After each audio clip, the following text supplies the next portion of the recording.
Adam Harry back in with a quick BoLS overview. Today I've got a buddy here. Say hi, Abe. Hello. Abe and I are going to go through these books together. We're not going to go through actually Black Powder all the way, but we wanted to show these off. We haven't really done Black Powder before. Abe's more of a historical guy, right? Yeah. Expert-wise, anyway. Yeah, that's about my history, my background. He's got a background in history, exactly. So I figured, hey, we'll bring Abe in. We'll talk about this stuff. We just want to show this off real quick. Black Powder is the core system. This is the core book if you want to play. It's from Warlord Games. Really great mechanic. Like, they have good mechanics and stuff like that. It's really good company. But if you're looking for more historical flavor, Black Powder's great. It's all your pike and shot type stuff. So check that out. This is the core book. This is an expansion book.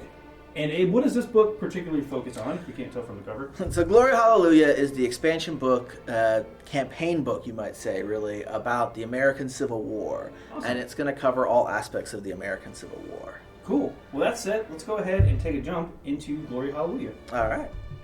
Okay, Abe, let's go ahead and take a jump in the book. What do we got here? So this is Glory Hallelujah, and unlike the core Black Powder book, which was written by Rick Priestley and Jervis Johnson, this is written by Dr. B.G. James, though obviously the Perry brothers did a lot of the miniature works and a lot of the artwork, and we still have all the core book people were still involved in this book. Sure. And for those who don't know, Black Powder is kind of the casual historical game a little bit more. It's less focused on the minute details of this regiment had 20% muskets and 30% rifles and 10% pikes or something. Sure. And more in just kind of having fun. So it's a game that, for instance, when you're ordering your troops forward, they really want you to get into character and say, the 1st Massachusetts will advance to the ridge and hold it. Or something like that. So, it's kind of a fun beer and pretzels historical game, you might say. Sure. So I recognize some big names here, too. I mean, the Perry brothers, obviously, the miniatures. We've got Paul Sawyer, which is a big guy from back in the day, too, for a lot of other things. So, yeah, definitely recognize some of these names in this book. Yeah, and I think they went and got some more Americans to work on this book, because obviously Warlord Games is a British-based company. Sure. So that was probably not a bad call to get a few Americans in to work on the American Civil War game. Probably a good idea, yeah. Okay, well, let's flip through the contents real quick. Absolutely. So we've got right here, this is everything that's going to be in the book. Obviously, there's a big introduction from Dr. James there, which is awesome. And so just real quick rundown. We've got the contents here, obviously American Civil War, what's going on here, the armies of the Civil War. We've got raising and uniforming your armies, basically probably like how to paint, type stuff, how to build. The first modern war, ? Thing there. So it talks about the weapons, the armies that fought. This gets into the infantry, the cavalry, artillery, stuff like that. Optional rules and famous commanders. And then over here, what do we got over here, Abe? We've got army lists, famous units, forts, marine and riverine aspects, and then we got scenarios and some final thoughts, and then some summary. Okay, cool. And actually what a lot of this book is, what a lot of these first sections is just historical background and some scholarship on the field. Awesome. So it's a lot of background, a lot of fluff, you might say. Sure, but it's good to get the context of the game. I mean, this is kind of a big deal to get the context. Absolutely. And one thing that's kind of cool to know that they do with all of their Black Powder books is down here at the bottom, they actually have a running timeline. You see we're going to start in October 16th of 1859 with John Brown's Harper's Ferry raid. Okay. And then every time you flip a page, you're going to see a running timeline of the major events. I'm just going to grab a page. Yeah. We're at June 9th, 1863, the Battle of Brandy Station, Virginia. So and it just literally at the bottom of every page. So it's some kind of major historical event that happened for the war. Yeah. That's a nice little touch. It's a really cool little touch. They make good use of the margins in the Black Powder books. So this can't be long now. Again, this is more of the historical stuff that's going on. Yeah. And just a note on the historical research in this book, there's a fair amount of it, and it's actually a pretty modern interpretation. I didn't know how modern their interpretation of a lot of the research was going to be in this book and a lot of the historical background. They don't go really deep into some of the controversial aspects or the causes of the war very much, but it's a lot of actually pretty modern research on the battles, on the tactics and that kind of stuff. So I'm actually fairly impressed. I haven't read every single word in this book of the historical background, but it's actually the vast majority is actually pretty forward and good. Another cool thing that I know that they do in these books is they have these little punch-out sections, and this is actually written by Frederick Douglass down here. So this is like historical context again of the book. So really nice touch from Warlord Games. Again, bringing that real history. They've got a lot book. of good quotes. Yeah, it's just awesome artwork too. Yeah, they It's got a lot of miniature artwork, and then they've got a few paintings that they've had done up, and then they're going to have a few you'll see within the book, actual pictures of historical artifacts, hats, weapons, and that kind of thing. I think that's from one of the guys' actual collections. In the core Black Powder book, all of the pictures were from the Prairie Brothers' personal collection. In this book, a lot of the stuff actually comes from the Smithsonian collection. Oh, okay, awesome. So, American Civil War, this is, again, kind of the opening of the war. Yeah. And again, more stuff. This is where they get the title, obviously, Glory, Glory, Hallelujah. And that comes from the Battle of the Republic. Yeah. Right. So, no surprises there. Again, course of the war, again, the breakdown of the areas that were involved. Yep. and just like in historians of the war do, there is a big divide in this book between the Western theater and the Eastern theater. Okay, yeah. That's of the Appalachians, so you've got kind of the East Coast and the rest of the war. So this is not, when you say West Coast, they're not talking West side of the war, they're not talking about California. We're talking about here. The Appalachians. This is going to be the Western theater, this is the Eastern theater, and then you'll also have the Trans-Mississippi region, which is anything west of the Mississippi, though in this book they kind of lump that in with the Western theater. Probably just because more battles were fought East Coast. There wasn't a lot of battles in the Trans-Mississippi, yeah. Sure. But you'll see a distinction in some of the talking, and especially when you get to the Army list, you'll see a big distinction between East and West. Okay, there. so just more again, we're not going to flip through every page in this book. I just want to highlight some of the cool stuff. Again, there's some more the results of the war, obviously what actually happened. Kind of a summation. The armies, we talk about this section, which is a big thing from Lincoln here. Yeah, this is again going to just be historical background on the armies, how they fought, how they were organized, how they were made up to some degree. Okay. Actual army lists are going to come after the rules in the back of the book. Awesome. So we'll flip through, and again, this talks about the Army of the North, all the different regiments, stuff like that. Background on not all of them, but there's some background on them. This is the uniforms that were used. Yep. So here again, you can see we've got some actual. This one is from the Smithsonian. Charleston Light Infantry cap of 1860. And that, this is from the Smithsonian. From the Smithsonian. Cool. So you've got some actual, artifacts documented in there. And that's one of the great things about the Civil War is that you've got a lot of good material evidence to look at to see how to paint your models, how to, if you want to be really authentic with your modeling, how to do that. Right, and that's one of the major draws of doing a historical game in the first place is you can literally draw from history and try to match as close as you can. So, cool stuff. This is, again, the Army of the North, so this is most of their uniforms and things like that. Yeah, and then we get to the Confederate stuff. This stuff is also going to be, while a lot of it's historical based, and this is kind of a historical interview, it can be really interesting for the modelers out there because it is going to tell you how each state did different parts of their uniforms. So if you wanted to model specific eras or for specific states, this is a pretty good reference guide. And these are all pretty accurate, right? Yeah, I mean, there's a lot of variation. But these are fairly accurate as kind of a conglomerate aggregate of what they would have been wearing. Right. So, for instance, Alabama talks about their dark blue coats and stuff like that. Yeah. That could have been. That's ideally, if a unit's from Alabama, that's how they would look. There may have been some slight variations. Sure. Yeah. Okay. Cool. So it's just like squad markings or whatever. Yeah, exactly. And it's going to be even for different times during the war. Again, more stuff.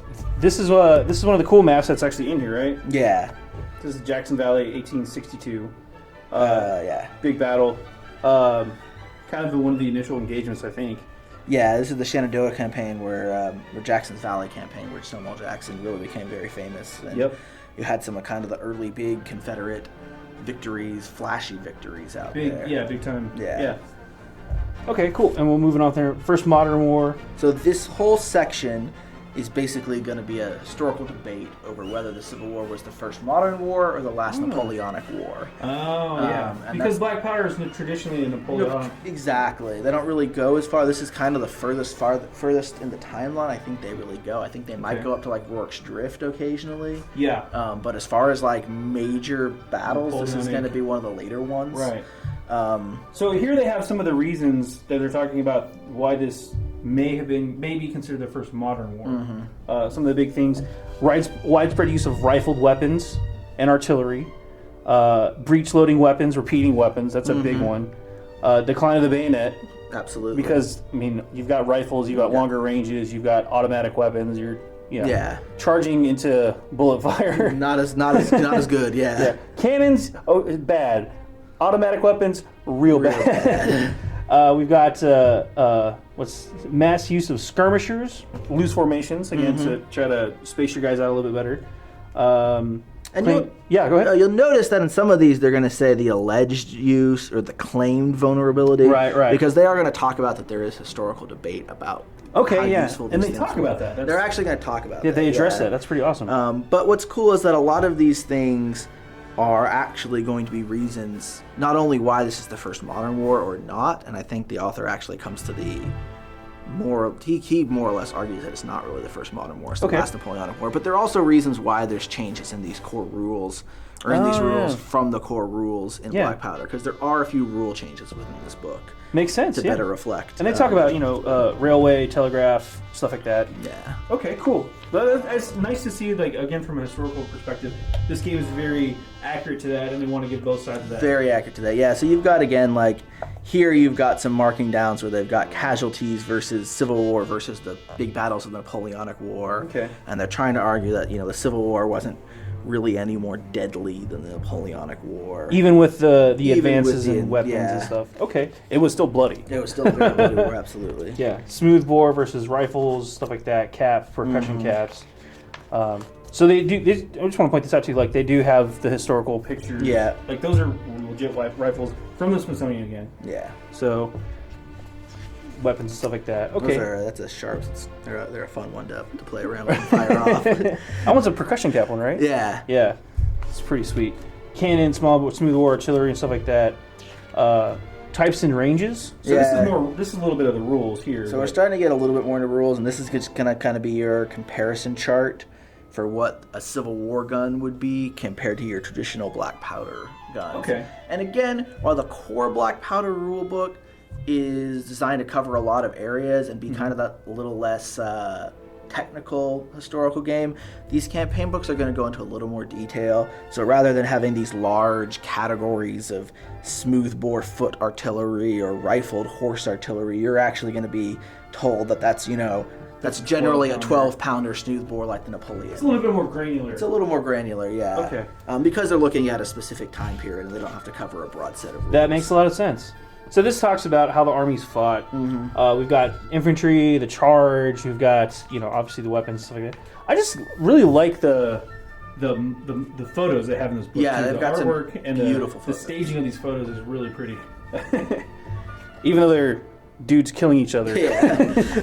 Yeah. Well, it's a war game. What do you expect? So skirmishers, how it's done. That's new stuff too. This was one of the first major wars between two big powers where they used skirmisher tactics, right? Like in this era of Napoleonic. Yeah, Napoleon kind of started a lot of it, and then you see a gradual evolution towards the Civil War. And one of the things that they talk about is whether they were using looser formations in the assault, lots of skirmishers to try to prevent wide-scale casualties. Right, because you want to be spaced out when you're walking into a wall of musket shot. Yeah. So that's kind of one of the things that they talk about. Okay. Talks about the role of the skirmishers. Yeah. Cavalry obviously was a big deal. Cavalry was a big deal, but this is going to be one of the huge differences between the Glory Hallelujah book and the Black Powder book. Okay. Because cavalry, while it was a big deal, served a much different role in the American Civil War than it does in Napoleonics or European wars. Okay. Can you give us a quick example? Yeah, so, maybe you've heard, if you study like Waterloo, one of the famous aspects of Waterloo, and you've probably seen it in paintings or in the movie Waterloo, the old one from like the 70s, where you have these massed cavalry charges. You've got the famous picture of the Scots Greys going into combat. Right. Cavalry was used in the shock roll in Europe. Break formations, break lines. In the American Civil War, it's more of a scouting and skirmishing and raiding role. Okay. You're never going to see a massed cavalry charge against an infantry formation throughout most of the war. Turns out bullets are bad for horses too. Yeah. Nathaniel Forrest out in Tennessee and in the West, he launched a few charges against infantry, but it's very rare that you actually see that. Cavalry is much lighter. You don't have lancers. You don't have heavy breastplates like you would. Because they would shoot and scoot, basically. They would shoot and scoot, yeah. Occasionally you see cavalry charges between other cavalrymen, but that's pretty rare. Even. Right. The sabers, cavalry sabers, are a lot different too. Yeah. They're designed for more slicing, that type of thing, versus a guy with a lance or something like that, a lancer who's gonna try to like. Exactly, but a lot of times you'll see cavalry actually fighting, with like that Sharp's carbine, with breech loading, rapid fire, pistols, or carbines or rifles dismounting to get into combat. So the rules are going to reflect that. Actually. Okay, that's good to know. So the cavalry is different from black cavalry. That's good to know. Okay, so then the artillery. I'm guessing artillery functions similarly. Yeah, there's not really a lot of changes with artillery. Yeah.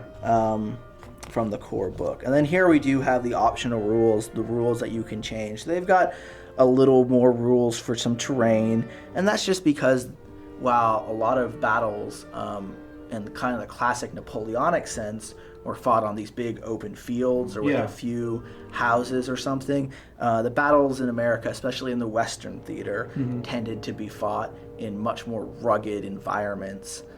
You have Chickamauga fought in, basically heavy woods for a lot of it. So there's a lot more terrain involved. Gettysburg too. Gettysburg had some woods and lots of hills. It's a much more varied terrain situation than you see a lot of times in your classic European battles. Right, and it may be because the commanders at the time were trying to use the terrain to their advantage more. Absolutely. Versus the European theater where they wanted to basically stage a big battle to show off or really dominate. Or, commanders also wanted big clear lanes of fire and stuff like that. And absolutely. Especially with like knights and infantry, when everybody's swinging swords, you need a lot of area. You need a lot of area, yeah. Versus this area where it's rugged terrain, you want cover because you're getting shot at. You had a lot of people, Lee, trying to take advantage of his smaller numbers by attacking in the wilderness, in the Battle of the Wilderness, to take advantage of that heavy terrain. Right. And then just the America, especially the American West at the time, was much less developed than Europe was. Yeah. Cool. Well, let's keep flipping. I know we're running out of time here, so there's a lot of these stuff. are just going to be the rule changes, and the couple big ones to go over aside from the kind of terrain. There's going to be some slight modifiers. Slight modifiers is the couple big ones are that infantry. Now in the core book, there are two formations. There's the column for assault, and there's the square to repelling cavalry. Infantry can no longer do those in this book, and that's because they didn't form square. In fact, when the British observer Sir Arthur Fremantle of the British Coldstream Guards was visiting Braxton Bragg's army in Tennessee, he actually saw the review of the troops and said, "These are some of the best trained troops I've seen. Can they form the square for me?" And he was responded, "We don't do that out here. The cavalry won't charge us. Yanks don't get that close because we shoot them. Because we shoot them. So they didn't know how to form square. They didn't form big columns for assault like you see in the Napoleonic Wars. Okay, so even though they were superly well trained, they didn't use those tactics. Yeah. And then again, you'll see the cavalry changes, which are basically we talked about. Cavalry aren't going to charge big infantry formations. Okay, so there's a couple of minor rules tweaks there. Yeah. Then you've got a few more rules for skirmishers, some optional rules for skirmishers. And then one of them that's called the passage of the lines, which is how you can allow a unit to basically move through another unit. Okay. To pass through their lines, which happened more in the American Civil War than you see it in Napoleonic times. Right, probably because these guys were reloading, and you would allow guys the gap for a unit to move through them with fire, and then they would reload, the other guys behind them would move up for fire. Yeah, absolutely. And they just had a little more flexible formations at this point. A little bit more forgiving. I think from a casual gameplay perspective, that is more forgiving, and that's a little bit nicer, like you were saying. Then we've got some rules for shooting, a few changes on the ranges of weaponry. Okay. Some bonuses if you're using smooth bores, or different rules if you're using smooth bores, different rules if you're using breech loading weapons or magazine weapons. You get to shoot a little more. Shockingly enough. Yeah. Because, again, while in the core black powder book, the standard weapon is going to be a smooth bore musket, in this book, the standard weapon is going to be a rifle musket. Okay. So there are some differences.